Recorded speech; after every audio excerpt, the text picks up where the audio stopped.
பேரன்பு கொண்டு காதலிக்கிற என்னை நீ காதலிக்கணும். நீ பான் பராக்கு போடுறவன், கஞ்சா குடிக்கிறவன், கள்ளச்சாரம் குடிக்கிறவனே காதலிச்சு தாலியை கட்டினீங்கன்னா நான் ஒன்றும் பண்ண முடியாது. நானும் உன்னை 15 வருஷமாக வெரைட்டி லவ் பண்ணுறேன். சும்மா அப்படி போய் திரும்பி ஒரு ஓரக்கண்ணாலே தான் ஒரு சைட் அடிச்சு விட்டு போப்பா. என்னப்பா நீ ஒரு தலை காதல் ஒன் சைடு லவா எத்தனை வருஷத்துக்கு சுத்துறதுப்பா? ஒரு தடவை எங்களையும் பாருப்பா. எங்களையெல்லாம் பார்த்தா பிடிக்காதுப்பா, பார்க்க பிடிக்கிறோம். ஒரு தடவை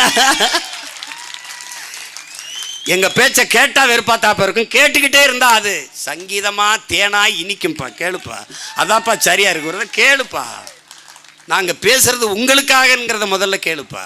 கேளு. படித்த பிள்ளைகள் அவரவர்கள் வேலையை பார்க்காம நம்ம ஐயா அதை அடிக்கடி சொல்லுவேன் பிள்ளைகிட்ட, அம்பேத்தே நண்பர்கள் இருக்கிறாங்க, அம்பேத்தே எல்லாம் கல்வி அறிவை கொடுத்துட்டா சகோதரத்துவம் சமத்துவம்லாம் வந்துரும்னா. ஆனால் ஒன்றும் வந்த மாதிரி தெரியலையே அம்பேத்தே அப்படின்னு. ஒன்று தன்னலம்னு வந்துட்டா அறிவு வேலை செய்யாதுறாங்கிறாரு.